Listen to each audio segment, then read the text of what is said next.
বিতর্কিত বিষয়, তো আমি এই ব্যাপারে কিছু বলতে পারবো না। সরি, আমাকে মনে কিছু নেবেন না। আপাতত কোনো মেডিকেল কলেজ কোথাও হবে না।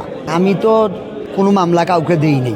সম্প্রতি যুক্তরাজ্যে এক সংক্ষিপ্ত সফরে এসেছেন মৌলভীবাজার 4 আসনের সংসদ সদস্য আলহাজ হাজী মুজিবুর রহমান চৌধুরী।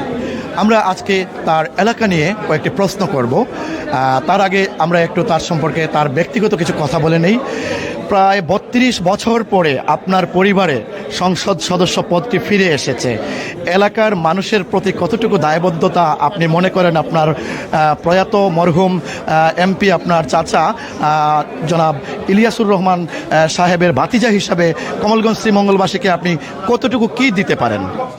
আমার সর্বোচ্চটা দিয়েই আমি চেষ্টা করছি কমলগঞ্জ শ্রীমঙ্গলের উন্নয়নে কাজ করার জন্য। আমার এটা থাকবে সর্বোচ্চ চেষ্টা। আপনার কাছে আমি ছোট্ট ছোট্ট 4টি প্রশ্ন করব, সংক্ষিপ্তভাবে আমাকে একটু উত্তর দিবেন।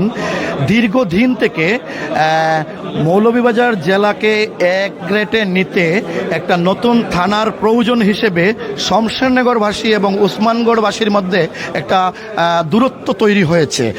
শমশেরনগরের সাথে কয়েকটি ইউনিয়ন সমর্থন করতেছে এবং উসমানগড়ের সাথে কয়েকটি ইউনিয়ন সমর্থন করতেছে। এখানে একটা নতুন থানা হতে আপনার কোন ধরনের সাপোর্ট থাকবে?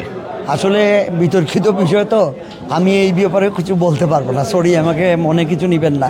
কারণ এই আমাদের সরকারের এখনও নতুন থানা দেওয়ার বিষয়ে কোনো নীতিমালা নাই। নীতিমালার বাইরে আমি সরকারের বাইরে গিয়ে কথা বলতে পারবো না। সরি। আরেকটি প্রশ্ন হচ্ছে, মৌলভীবাজারে একটি মেডিকেল কলেজ হওয়ার কথা ছিল, বিগত সরকারের সময় এরকম প্রস্তাবনা উঠেছিল। আপনার প্রতিদ্বন্দ্বী সাবেক এমপি এ ব্যাপারে তোড়জোড় করেছিলেন যে এটা কমলগঞ্জেই হবে। আপনি এখন কমলগঞ্জ শ্রীমঙ্গলের সংসদ সদস্য হিসেবে এই বিষয়ে কি নতুন করে সংসদে আলোচনা করতে পারেন? আমাদের এই বিষয়ে সরকারি যে সিদ্ধান্ত, আপাতত কোনো মেডিকেল কলেজ কোথাও হবে না।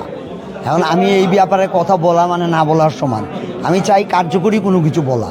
আমার একটা শ্রীমঙ্গলে কমলগঞ্জে আমি একটা ইউনিভার্সিটি বিশ্ববিদ্যালয় করার চিন্তা করছি, বা আমি ডিও দিব, মানে যদি সরকার অনুমতি দেয়। আমরা আগের থেকে ডিও দিলাম, আর হইল না। আমি সরকারকে বিব্রত করতে চাই না। সরকারের পরিষ্কার কথা, ওনারা আমাদেরকে যে 50 শয্যা থেকে এখন 101 শয্যা বিশিষ্ট হাসপাতাল হচ্ছে। এই হাসপাতাল হওয়ার পরে আমাদের অনেক সমস্যাই সমাধান হবে। তো যে জিনিসটা সরকারের মানে সরকারকে বিব্রতকর অবস্থায় আমি ফেলতে চাই না। আমি মেডিকেল কলেজ নিয়ে কোনো কথা বলতে চাই না।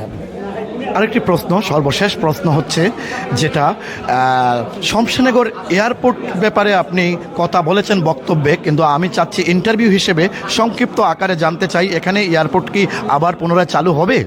আমরা চালু হওয়ার জন্য অনেকবার ডিও দিয়েছি, মন্ত্রী মহোদয়ের সাথে, মন্ত্রী ম্যাডামের সাথে কথা বলেছি, এবং সরকারেরও এই বিষয়ে মাথায় আছে। শুধু রানওয়ে নিয়ে যে সমস্যা, আমরা বলছি নতুন একটা রানওয়ে যদি ছোটো করা যায় তাইলে হয়তো সম্ভব হবে। তো অনেকগুলা 2-1টা এয়ারলাইন্সের লোকেও কথা হয়েছে, ওনারা বলছে ফ্লাইট চালু করতে ওনারা ইচ্ছুক আছে। কারণ সরকারের সময়ের ব্যাপার, এখন সময়ের যদি হয় ওনারা করে দিবে, আমাদের দাবি আছে এটা।